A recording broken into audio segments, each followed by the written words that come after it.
Baik. Puji Tuhan. Romo, suster, Tuan juri yang terhormat, selamat siang. Kalau kita melihat pakaian saya saat ini, ada topi petani, ada benih. Kira-kira nih teman-teman, ada yang tahu tidak cerita apa yang akan saya sampaikan hari ini? Teman-teman di sana, ada yang tahu nggak? Sekali lagi, tahu nggak? Beneran nih, nggak ada yang tahu? Oke deh, akan saya ceritakan. Perkenalkan, saya Teresia Sialagan, perwakilan dari Paroki Santo Yohanes Penginjil Pinang Sori. Akan menceritakan sebuah kisah yang diambil dari perikop Injil Lukas bab 8 ayat 4 sampai 15 yang berjudul perumpamaan tentang seorang penabur. Teman-teman, sudah pernah lihat tidak bagaimana petani menaburkan benih di ladangnya? Sudah apa belum? Beneran nih belum? Oke deh, teman-teman pasti akan melihat saya menaburkan benih hari ini. Jadi, teman-teman, begini ceritanya. Pada suatu ketika, keluarlah Yesus dari sebuah rumah lalu duduk di tepi danau. Namanya Danau Tiberias. Saat itu banyak sekali orang berbondong-bondong mengikuti Yesus. Dari banyaknya orang, ada yang ingin mendengar pengajaran Yesus, ada juga yang hanya ingin mujizat yang dilakukan Yesus. Bahkan nih teman-teman, ada juga yang hanya ingin ikut-ikutan saja melihat Yesus. Ketika Yesus melihat banyak sekali orang yang berada di sekitarnya, maka tergeraklah Yesus untuk mengajarkan firman-Nya melalui sebuah perumpamaan. Yesus pun berkata dalam mengawali perumpamaannya, adalah seorang penabur keluar untuk menabur benih.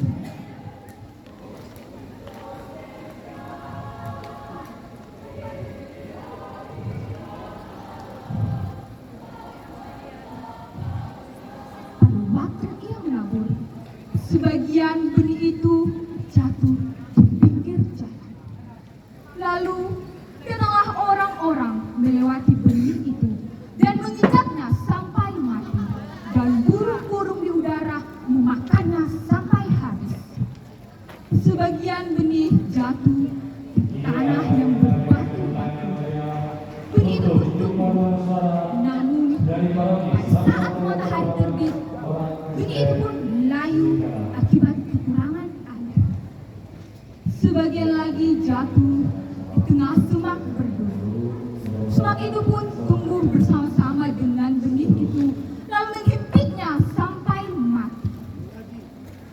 Dan benih yang jatuh di tanah yang baik, benih itu pun tumbuh, berbuah, ada yang 30 kali lipat, ada yang 60 kali lipat, bahkan teman-teman, ada yang sampai 100 kali lipat.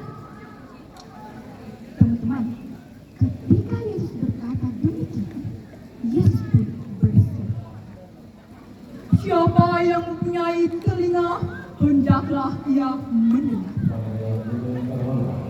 Ketika murid-murid Yesus dan orang-orang yang berada di sekitar situ, mereka pun kebingungan. Teman-teman, kira mereka kebingungan gara-gara apa ya? Teman-teman ada yang tahu tidak? Mereka kebingungan, apa sih makna perumpamaan yang diceritakan Yesus? Kira-kira nih, kalau kita berada di sekitar situ, apakah kita ikut juga kebingungan? Atau bahkan, teman-teman ada yang tahu tidak? Apa sih makna perumpamaan yang diceritakan oleh Yesus? Ada yang tahu nggak?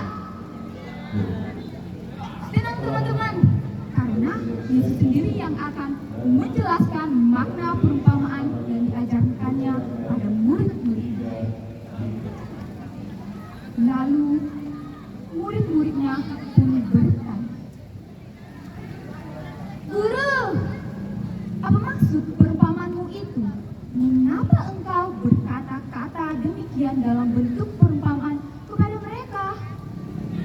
Ketika Yesus mendengar pertanyaan itu, Yesus pun menjawab, "Kepadamu diberi karunia untuk mengetahui kerajaan Allah, tetapi kepada orang-orang lain hal itu diberitakan dalam sebuah perumpamaan, supaya sekalipun mendengar mereka tidak mengerti, sekalipun memandang mereka tidak mengerti." Inilah arti perumpamaan itu. Benih itu ialah firman Allah. Benih yang jatuh di pinggir jalan ialah orang yang telah mendengar firman Allah. Lalu datanglah iblis mengambil benih itu dan merampasnya sampai habis, agar mereka tidak percaya dan diselamatkan. Benih yang jatuh di tanah yang berbatu-batu ialah orang-orang yang telah mendengar firman Allah. Namun pada awalnya mereka menerimanya dengan hati gembira, namun mereka itu tidak berakar. Sehingga pada masa pencobaan datang, mereka pun murtad. Benih yang jatuh di tengah semak duri ialah orang yang mendengar firman Allah. Sehingga pada masa pertumbuhan selanjutnya, mereka pun terhimpit oleh kekhawatiran-kekhawatiran, kenikmatan dan kekayaan hidup, sehingga mereka tidak berbuah ketutupan.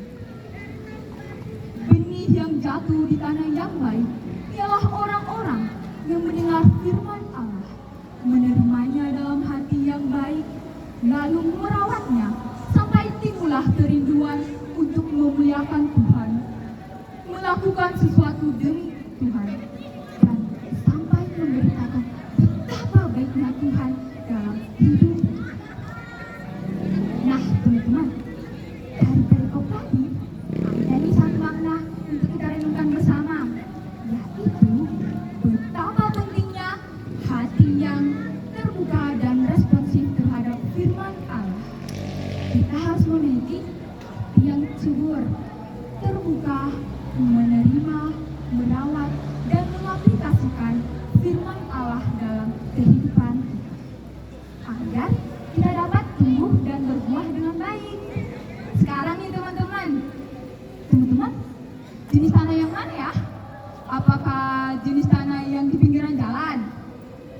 Ataukah jenis tanah yang berbatu-batu? Atau bahkan jenis tanah yang dipenuhi semak duri? Oh, mantap dong. Berarti teman-teman yang berada di sini semua jenis tanah yang baik kan? Amin. Semoga pesan-pesan dari perumpamaan hari ini dapat menginspirasi dan memotivasi hidup kita. Amin. Demikianlah saya sampaikan tutur kitab suci ini. Mohon izin ya, saya akan menutupnya dengan sebuah pantun terkait pesan perumpamaan hari ini. Teman-teman, jangan lupa ya dilihat cakepnya, oke? Dari Pinang Sori ke negeri penabur. Cakep. Melintasi hutan yang teratur. Cakep. Menabur firman di tanah yang subur. Cakep.